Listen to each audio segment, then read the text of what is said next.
Jana, good afternoon, church. Ning shi shiaire, so kumya ngashun ngasase.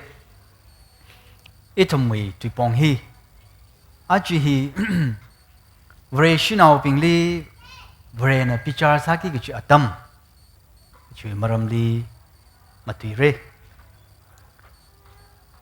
Tumwi Bible pa me vana mata lakana pa mi haire Matthew 13:24 wena tulaka 30 ashungta pa 36 verse 36 wena hapok lelaka 43 ashungta la pa mi haire chena 1 Corinthians wena la text akha pa mi haire chila ni share chili akhang rum sanglak ko in 2 Corinthians we chapter 5 we verse 10 Kushinau ne jene in hidada akshida pamilui kai hili Atam wichi Matthew 13 wichi na itumli ma ena raman ngasoda purshok laka kershok laka akavapa na masa thatfulu Atamra ga jena athaichi min ga jena rida raman pingchi khilaka mairi lungli horsanghaura Vam mai na katsip khilaka ka kahang akha jena chui ka khalachina verse 36 when athilaka 43 washungta awisa khang thaping na chui chancham ka khalat khikla tara khang hanai na atha khamtha khayau pa chi chishune inei jena luiji okuthui jena atha Kamatha pingchina shitkasang brewi now ping nei. Athatsa kashia pingchina mashitkasanga magapa mi ping nei. Jen athatsa kashira yaw kasang pingchina chipiwi tigashura ping. Chipi lawi tigashura ping nei. Tahang nei. The chitakamay na atam jikaradran athay mathay ta mingay dran. Recap ta kazingraw na. Mashid ka sanga pingchili khuila ka mayrulungli horsanghaura Bichar sara kachine hili hangda kale itumiti pongchili ngasun laga kahang nei china Vareshinaobingli Varena Bichar Saki kachi Atam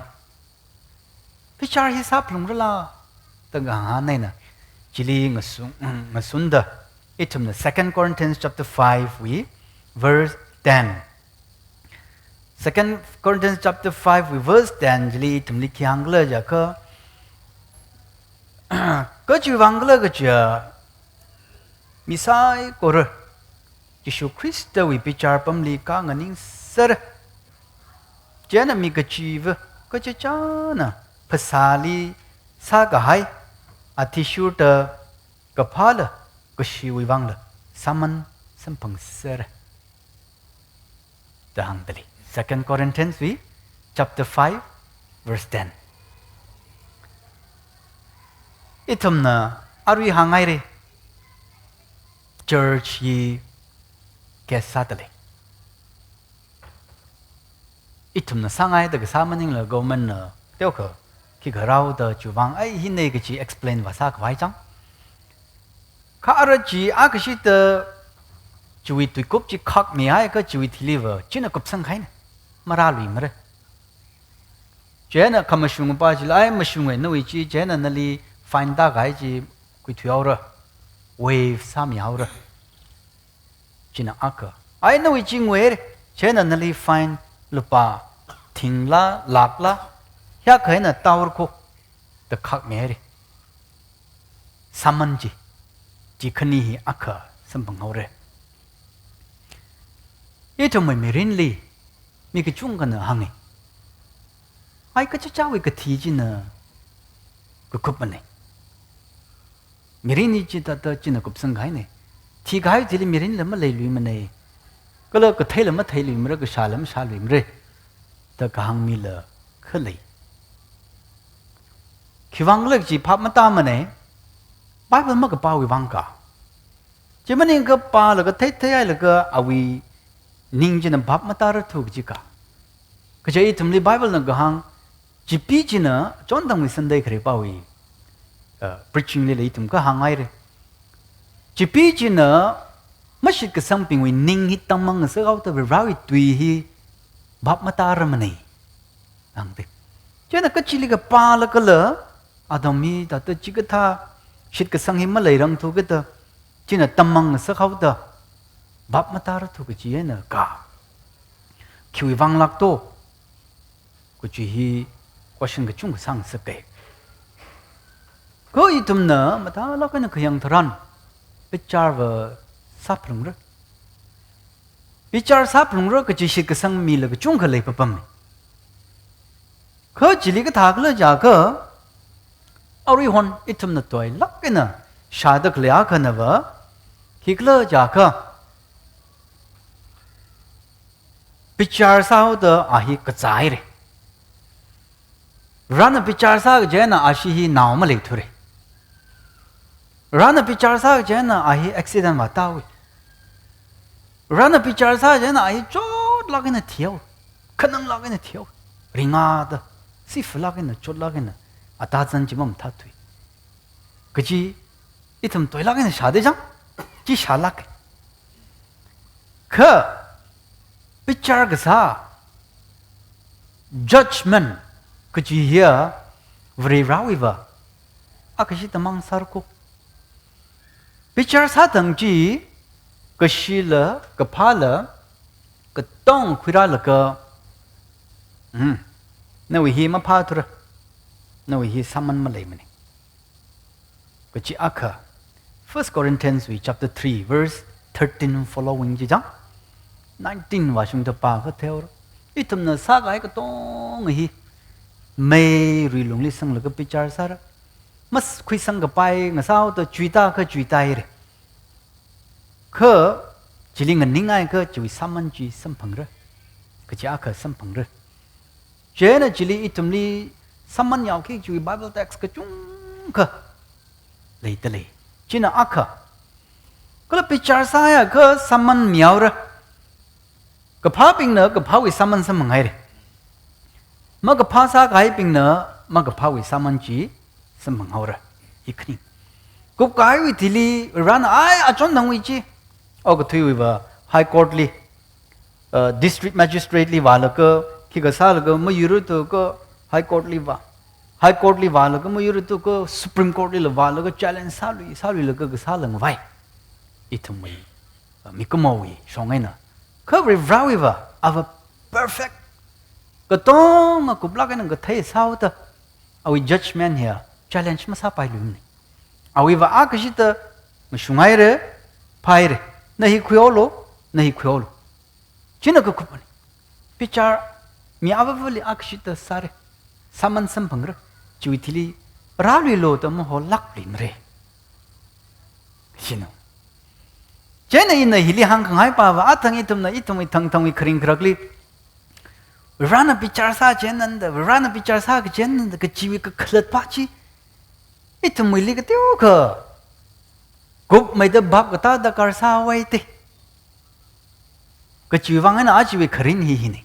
chi tùy pa chi bab ta quy là cái mashuri cái na shi cái chen hi da kar sai itum hi theological term cái chung cái khlat ki khlat da ma thai la shi cái chen cái chung thai te le itum tang wi da dai itum na tùy li nganu ngwan và khởi chan sao sa cái vali chăng chế nè ai về ran Bichar sa tele khôn nali chỉ aka Bichar sa tele ja kha ok pai Bichar sa re de khuyao se kho itum achra shung da về ran Bichar sa chế nè ali anh cái pha sa cái chỉ thấy là cái saman cái chung cái mi cái anh đấy cái chỉ bắp sao mà sang cái nhau cái tụm nó tuổi đó cái sao ba chân là khi cái giờ cái ran Bichar sa chân là cái giá cái đó ran Bichar sa cái công lý cái đó ran Bichar sa chân là chắc cái gì bạc ba mà sao được lấy thà cái song dùng sao ra thà cái tụm mình vừa ra here Bichar cái sao mà chắc cái sao mà cái giá cái khả năng shock nó sẽ không ngay à vừa ra mi ping nó chốt được lấy chỉ lấy ring phá cái khuya vừa ra lạc la cái phá cái sao cái phá cái shock gì mà shock nó sẽ không ngay à vừa ra lạc la bao kama revrawi pawra de le gachi ping chung gala shapa pam mai arri tu mi thodili ra ga chena na she ning tai lo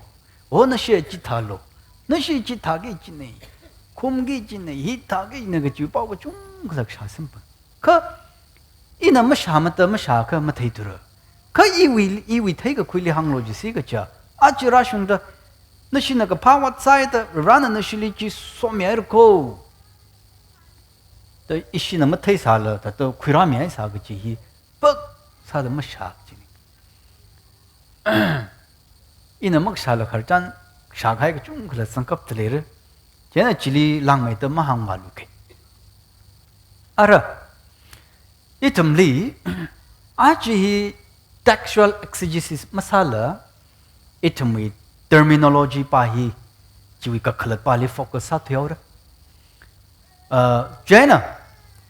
이 점리 tax 드룩시니 그 중국 한 하위 질리 있는 드룩시니 한게 삼은 그걸 비ಚಾर 사기 그지 이 드룩시니리 빠이메 껍다 그 대에 삼방나 기글어 자가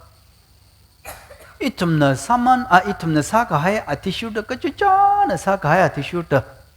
라나 아위 what 질리 사가 하에 what 질리 페신살라 그 이 점리 마슌 무퀴 양미르 그지 Romans 2위 6리 항들레 이점나 Romans 위 14위 10, 11, 12 바타가 줄리 이점 그 똥 미사일 거를 아바브에나 프로호위 지수 크리스토위 비차르 사가와이 펌리 가르가 그치 짜는 사가하이 아티슈드 지테이르 그라 안나양르 그치 이틈리 정들레 질리 기호글러 지그 비마 당이 judgment seat of Christ 더 샵시 둘리 클라다이사르 judgment seat 그지지 그릭 둘리 비마 그치니 지 Persian origin 니지 Persian 빙거 그릭 러머투이 프롱어로장 제나 아톰이 컨셉파나 기글러 자카 아톰 크위 크나오빙 ungnauping na chan na chek khangsia atam sran chili akhwana kho chui makeup ka che apam chili matai la na atam sran chi sik che ngulung kwe na sai jena katyo kho chui makeup ka che kho chui khama ya sik chili akhwa pa na pam la ka bichar ka sa chi cha ta sa sai chi chi tak kam mai na christian awi ungramli khara dharan kachini ungramli khara dharan ana khamung sa da khara dharan khamunga 아웅은 비차르가 산다. 제는 지 비차르가 사드란질리 아나 그 주이크마야 범질리 범르가 이틈리 무슨 무퀴히 양미르. 지 로만스 아카운트. 1 Corinthians chapter 4 verse 5리 이틈리 아탕 비차르 사들레 그 지위 response가 바이블나 미들레. 1 Corinthians chapter 4 verse 5 질리 4 verse 5 질리 향러 저거 Judge nothing before the time until the Lord come. 당달래. 제나 비차르 사기 지야 말하랑코 아래히 responsible 거이라 아탕 이tum나 당그지 등의 섹터 클레 바지리 비차르 사들레 그지 바지장 제나 타코 이tum나 사들레야 기터메나 시진르글러 그지 바지나 아르만 따항 나오라 제나 지슈라르거 아나 비차르마 사랑르거 비차르 마살로 아탐 징라이기 지 대강 아카 삼방들이 죄나 아당 이tum나 바쇼가 하이 2 Corinthians chapter 5 verse 10 질리캉글저가 we all must appear before the judgment seat of Christ 제라가 질리 파타슌 그 죄나 그 지짜나 사가 하야 아티슈다 그 시위방라 그 파위방라 크리스토의 망알리 강은닝라 그 페이쇼스르 na bichar sar the gang sampang dale Hebrews 9 with 27 li itumna ka thai sampang ra jili khigla jaga cha misai kor akshit ti phlung ra chi tangkhul tuili takshila kana khlabai le ma pai mane ka pai lam pai mane tangkhul tui hi ka chipa we version li wa taw kala chipa chi ma thai mane ka itum manuscript chung khali kala shapshi tui translation li lag chung kha chang dale chỉ vài là cái bà thị sơ chỉ vì thị li Bichar sara đằng Bichar cái sai những số xôn tới khô cho nên arila item na First Peter with chapter 4 verse 16 này cái yang dharan khi xem bằng rất là chắc cơ Bichar cái sai Atam rai ri awi nào ping lên đằng ta Bichar sai tới là khắp mất sự cái sang ping li cái tham rau lơ the Peter na ning khrik lak cái na kahang akha item na xem bằng re ara Bichar sa là cái chữ saman chỉ là khi xem bằng rất là giờ cái item na Revelation chapter 12 we amen Revelation chapter 20 we verse 12 Genesis chapter 22 we verse 12 cái này chỉ bằng rồi cái item na theo rồi chỉ li sang được lấy pa na khi cái giờ cái i thắc tơ ra chắc chắn là sa cái thì shoot in saman khui ra cái chỉ 22 we xem bằng rồi 20 we pa na vợ etam ko to ngahi rawi mangali ka nganing sir jena atam ji tranjili an larik ping ji khala shokra jena chiwi nga chali khringa larik le kap khala shokra jena khringa larik jili mag zanga aming mag zanga mi ping ko chi vichi mai fulung li hor sangaura jena chili bible na chili second dad to hoi tika khane to hoi mà sang lấy là ít thầm mày passion week ra tới lấy thế này chui thì lấy vợ cái chui mà làm li ít thầm thằng cầm ta là cái nào nào rồi Bible nè cái thì lấy kia cái thà tôi học了cái thà cái là ít thầm nè Vareshinaobingli nè cái thà tôi chỉ li react sao được了cái chui mà làm li ít thầm mà nào rồi thế này chỉ thì cái khné hoài khi người lại chỉ li mà cái chân mình cái chui về li hoạt sang ao rồi cái thì mà cô ringa là cái bấm rồi cái tầng mà vai mà cái chỉ account item là xem bằng rồi, ara item li la cái song, thà cái shit cái sang ping church ping liver reward mirror, coi hon xem bằng rồi cái gì lật lui tới cái chung cái li hàng ngày tới item là First Corinthians chapter 9 with 25, First Thessalonians chapter 2 with 19, then Second Timothy with chapter 4 verse 8, then item we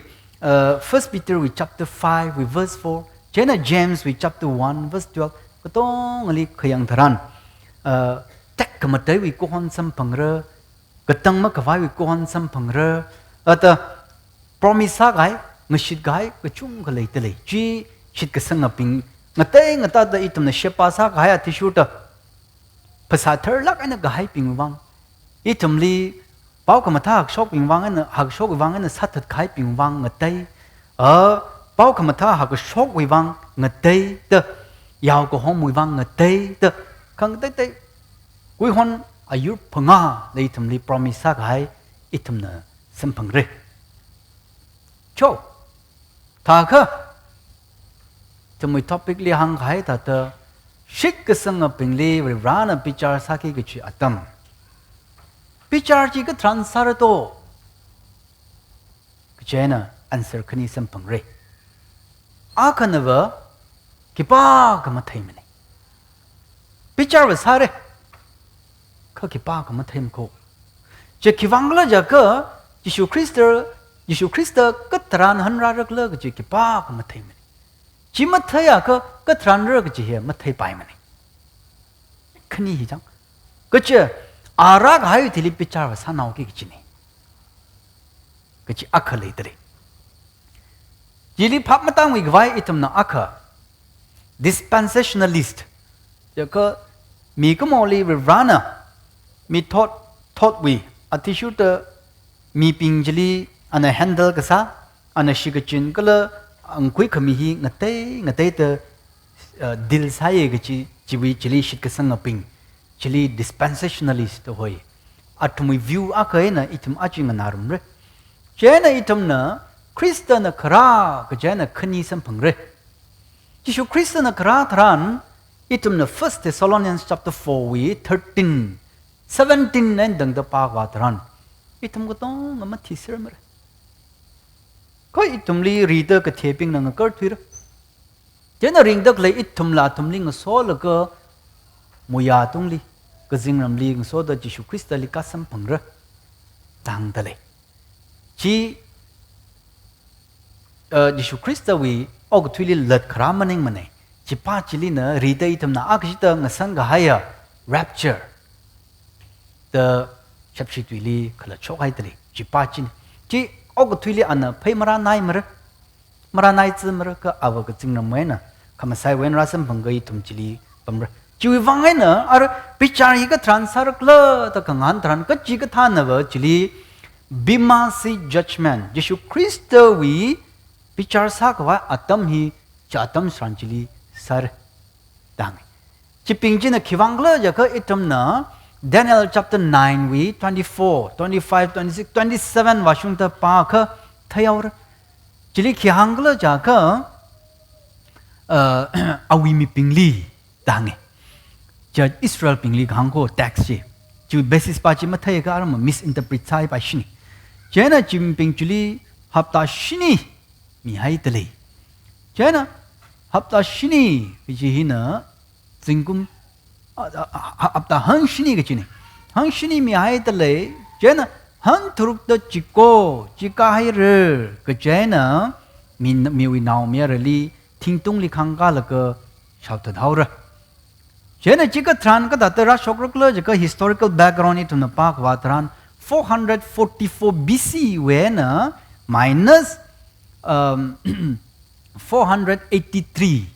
cái gì này chỉ ba chỉ khui tai cái Giêsu hi most probably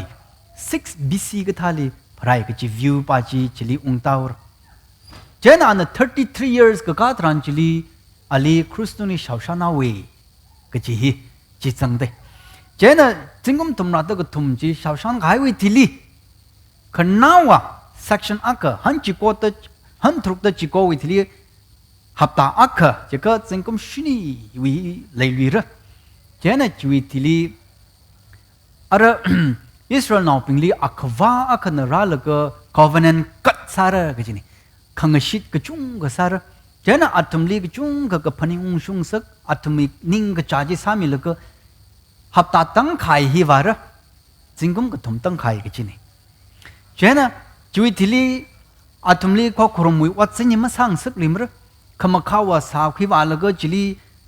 sắc na khao đó, cho nên chỉ li cái chung cái atom nó Israel nào bình nó mà ya cái cho nên atom li rắc rắc đó, cho nên chính cũng cái thùng tăng khai hi cho là cái nó ring alak ai nó vào đó, chỉ li Abraham's Jacob's trouble tức là hang này. chỉ khi vang lên cái Jacob na amevali ngarai te le ka amevali hanung ro ta khangrai tam ni chot la cái na ya isha mai nei li na phit thau ni ka iwi naung ra ping ni sa thau ni ka ki shok ni kla chang ta ri malung ring lak na khangrai tam ni che na ngarai chai chu vang na chi li chi hoi ta ka hang vai chi tao ka ta ara chi sat le le ka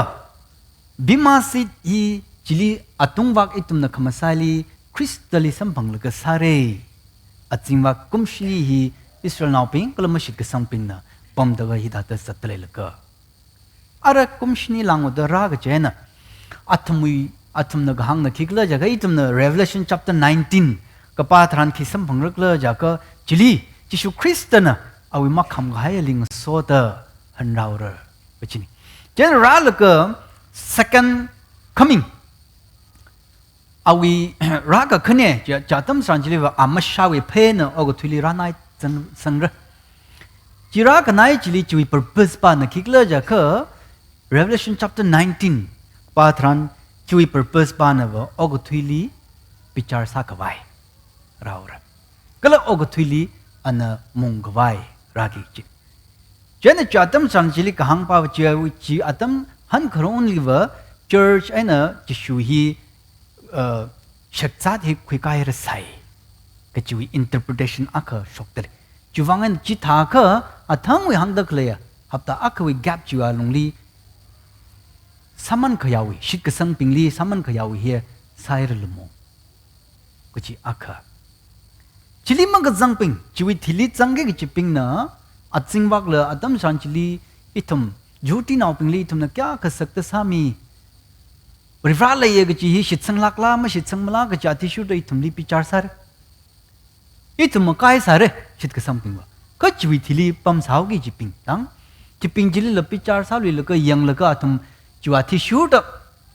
ít thầm này Israel nào pin li mà thà là cái sao mía cơ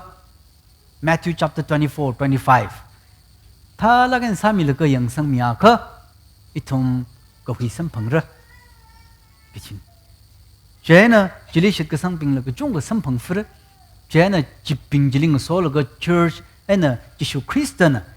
chính cũng thiên cơ mong rồi thế này ít thầm li Peter nó gang ít thầm here ông nào serve này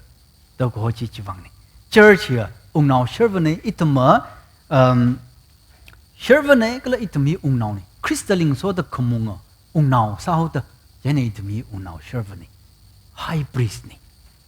royal priesthood này ta gang chỉ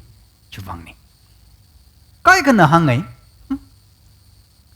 thì hay là cái ngân lang đó Bichar sao đó, sự cái sản品呢，绕里正好了，没事产品呢，没分笼里正好了。Kachi Lazarus we account，Lazarus 係那個上報we account li Luke chapter 16 we account li 配先差那個行個位，即個中個乜配話律師，即係浪咪的proof 乜嚟乜呢？即係注意啲哩解個呢行嘅，真咁聽佢。Item na crystally ng so da mong khai utili now lakai na jipi le shock jingom tingka jisu Christ na mong dale le jipi chili akhur pan gawai akhrang ma khangwa akhur chili jo sangaura jena og thuli jisu Christ na church na mong ra jingom tingka akakup na jihomi lui ra jena na mi ka chung kuli shock khong kui le chili raisa lui ra jena khanna wali Bichar akasar chính là khi họ cứ là cái the great white throne judgment đó vậy Atam sản chỉ là cái tông mà sarip nào đó đó là cái sang milik chung cái đấy ara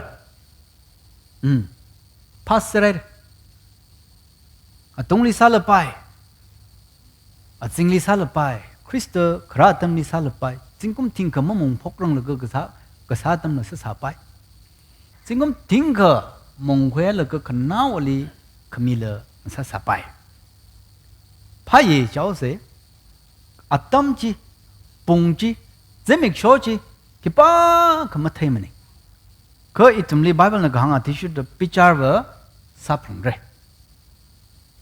Bichar va saplung re. Ta ko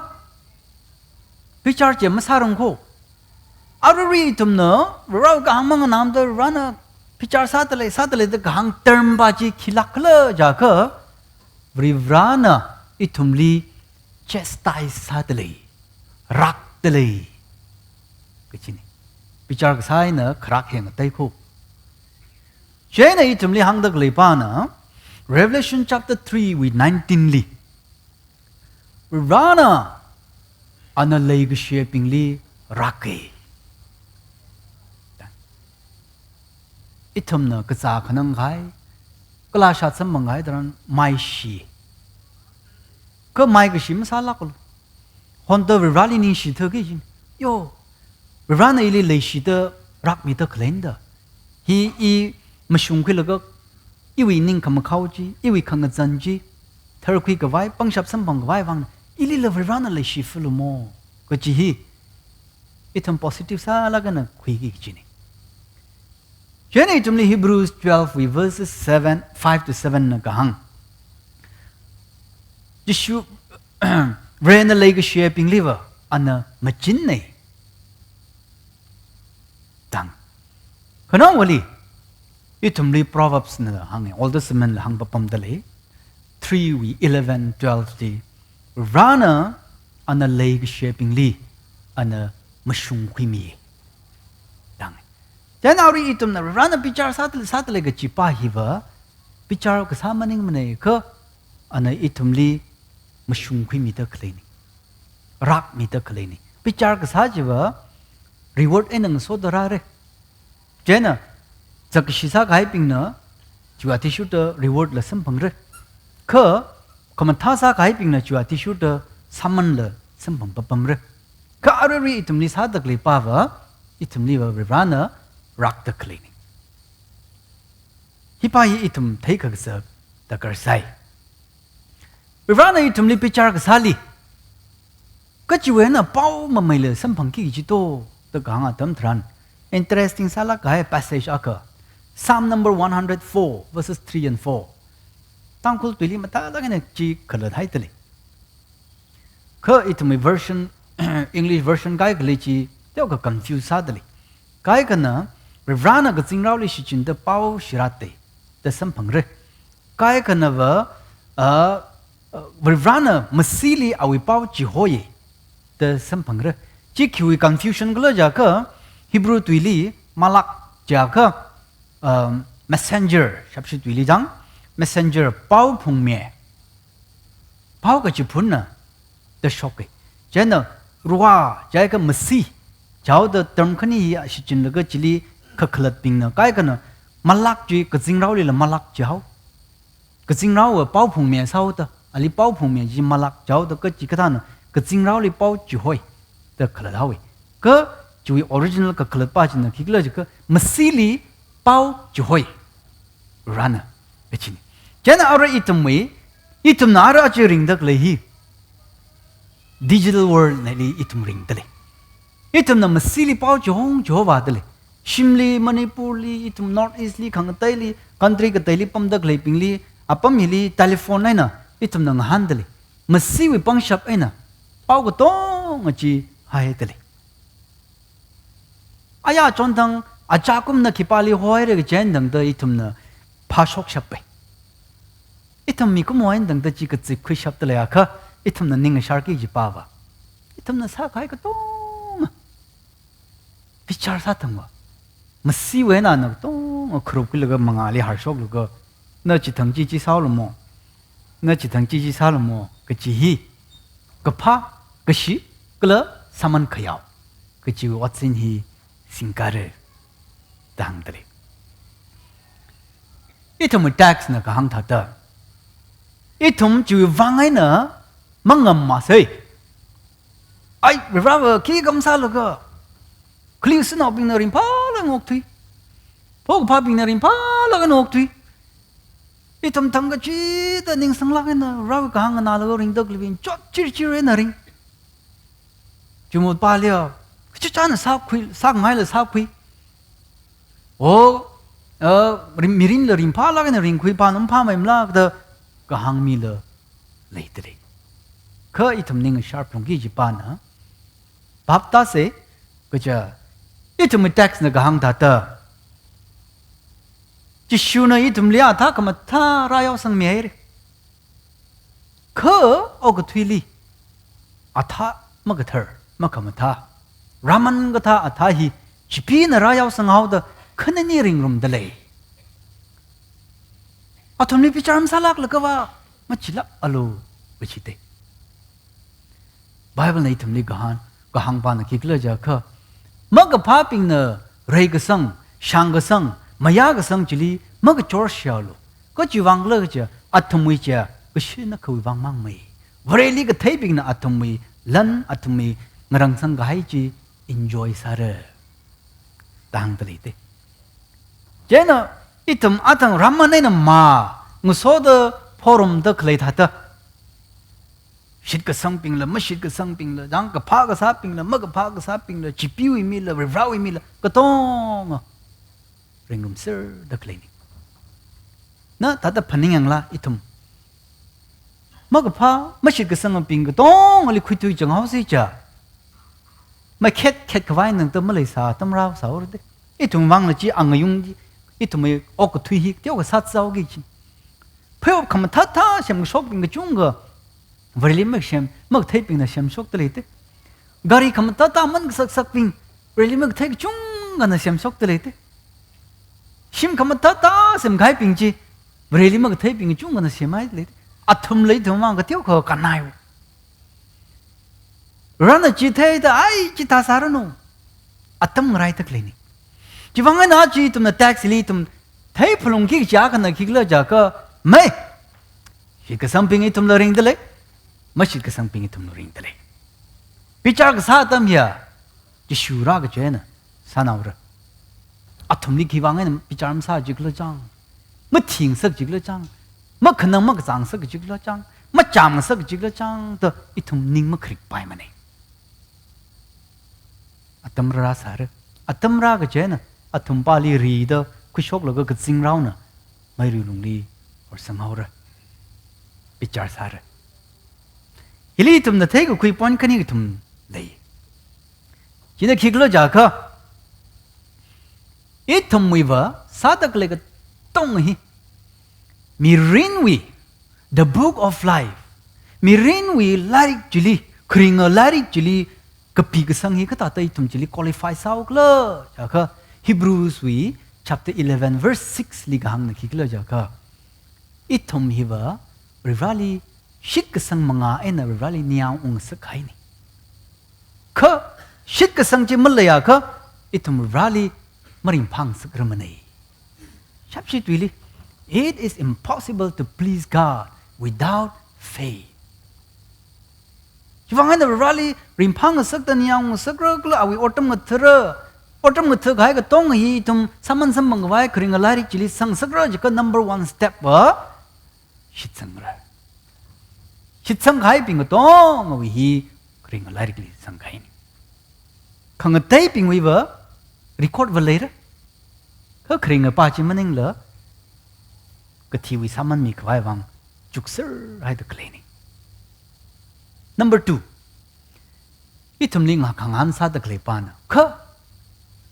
Jishu na ka tranra la ka bichar sa rak ji ma thai tu ta iniva bichar sa ready sai la ta la gan ma chuk yang la ari jishu ra si ga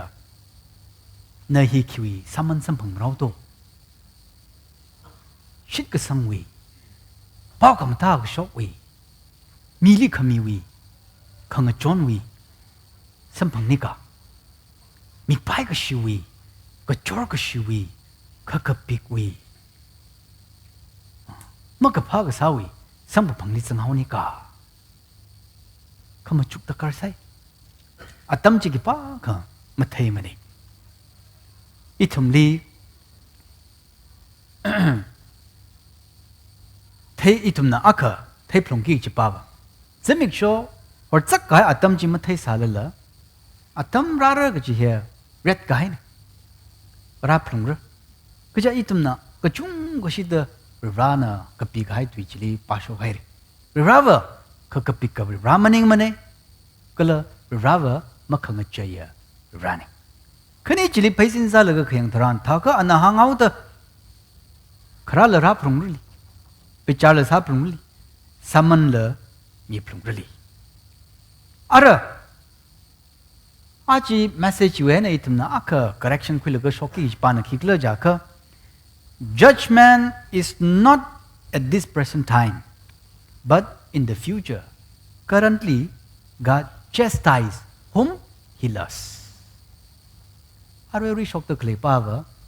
khrak mane itum la na le she da ngare ung ga bai awe na ma pak thui ga bai khrak ka pichar wa